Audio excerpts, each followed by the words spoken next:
In this video, I want to share with you how you can start taking photos like a photojournalist. From capturing real moments to telling stories with your photos, there are so many things that you can learn from the field of photojournalism.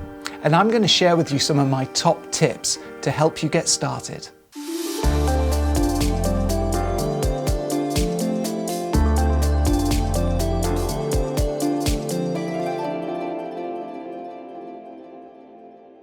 Hi, my name is Sean Gallagher. I'm a professional photographer and filmmaker. If you're new to my channel, welcome. For the past 20 years, I've been producing work for clients including National Geographic, The Guardian, and the Pulitzer Center. Here on my channel, I want to share with you some of the things that I've learned throughout my professional career in order to help you improve your own photography. My channel has become a community for amateur photographers who want to improve and also aspiring photographers who want to become professionals. If you'd like to join my inner community of students, make sure to watch to the end of the video where you can learn about my mentorship program. In today's video, I'm going to explain to you what photojournalism is and what you can learn from it in order to improve your own image making. Okay, let's get started with defining exactly what photojournalism is.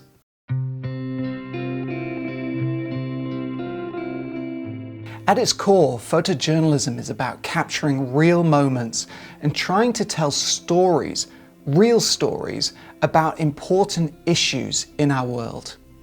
Photojournalism is a branch of journalism that uses photographs, not words, in order to tell a story. Photojournalists operate in a diverse array of situations, from political events to natural disaster zones to war zones to simple cultural daily life festivals. But in each of these situations, the photojournalist is trying to visually represent what is happening in any given situation or story.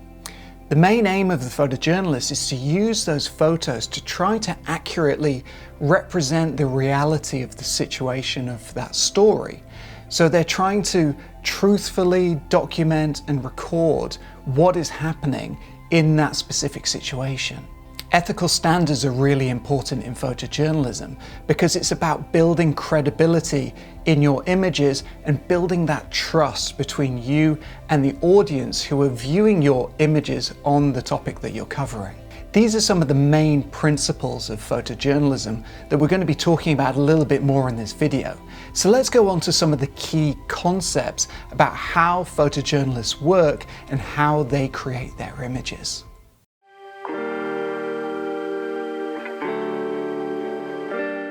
At its heart, photojournalism is about storytelling, and that's what makes it so unique and powerful. Photojournalists often cover stories that are connected to something happening in the news, and so they're really important in informing us about some of the most important issues and topics that are affecting our world at any given time.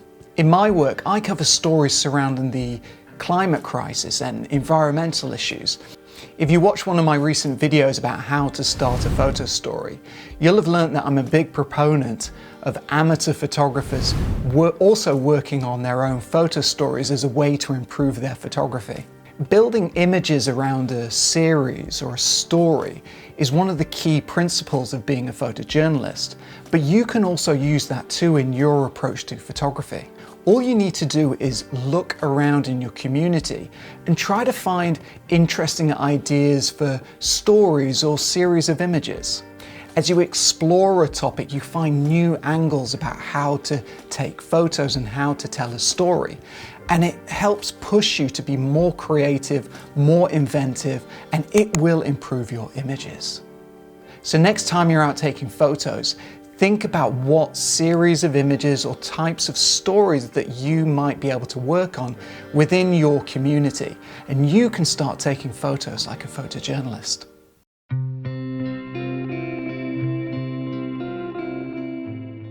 Capturing real moments is another really important part of taking photos like a photojournalist. The photojournalist's aim is to take real photos of real people and real situations to try to tell an important story about the world. That means that photojournalists are really aware of capturing real moments that are unstaged, that are natural, and show life as it really is. This also means that the images are not overly manipulated or altered in post-processing, for example. So you don't take anything out of the photo, you don't put anything in, you keep it as natural as possible, because this retains the integrity of the image and keeps the trust with your audience who are viewing the photos. This may seem like a little bit of an outdated approach to photography, as our world is full of digital images and it's so easy to create new ones through AI and various photography software. But I actually think that's why the approach that photojournalists take is now more important than ever, because we're trying to keep the truth alive through image making.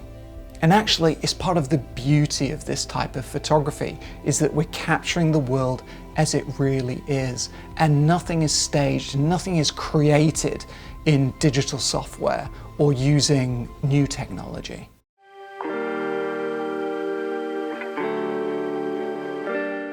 One of the other important traits that photojournalists have is that they are curious about the world and the communities where they live. It's this curiosity and this need to understand people and learn about issues that fuels many photojournalists' desire to go out into the world and use the camera as a way to understand people and issues. Many of the best stories that photojournalists make come from their inner curiosity, really. For me, for example, I am interested in environmental issues. And that's an interest that I've had ever since I was a young kid when I studied biology at school. It's this natural curiosity and interest that I have in the sciences that has led to me using my camera to communicate my concerns about the world, especially surrounding the climate crisis. You can harness this photojournalist approach too. All you need to do is look inside yourself to think about what kind of things that you're interested in. Now, you may just be interested in photography for itself, but the real power of photography is when you take that camera and use it as a tool to explore and communicate the issues that you are interested in within your world. Once you find that, then you can start to elevate your photography and add real meaning and purpose to taking images, because every time that you go out, you're working on a story that helps you understand and fulfill your curiosity, really, about your corner of the world.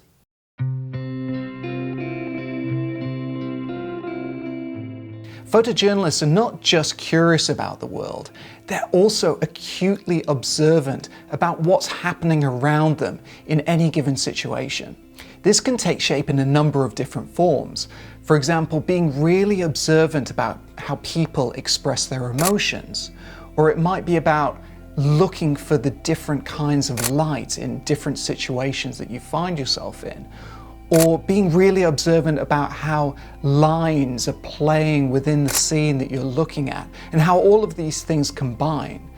You're constantly looking around at the world, and your brain is constantly calculating how you might be able to capture all these different things within one photo. As an amateur photographer, you can take a leaf out of the photojournalist book and try little exercises every time that you go out to take photos. For example, next time you go out to shoot, you could pay attention to people's emotions and try to capture real and authentic expressions that people are expressing. That could be your little mini assignment, kind of a mini photojournalist assignment that you could try to capture to enhance your observation skills about people.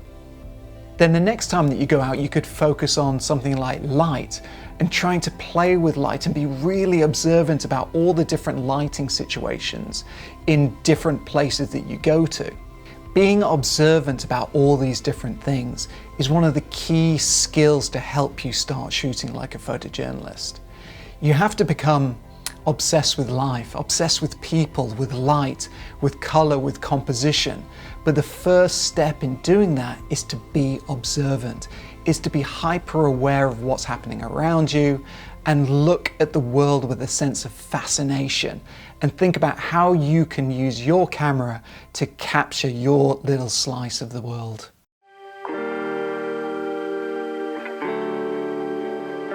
Be curious about people, about the world and all the issues that are affecting our communities.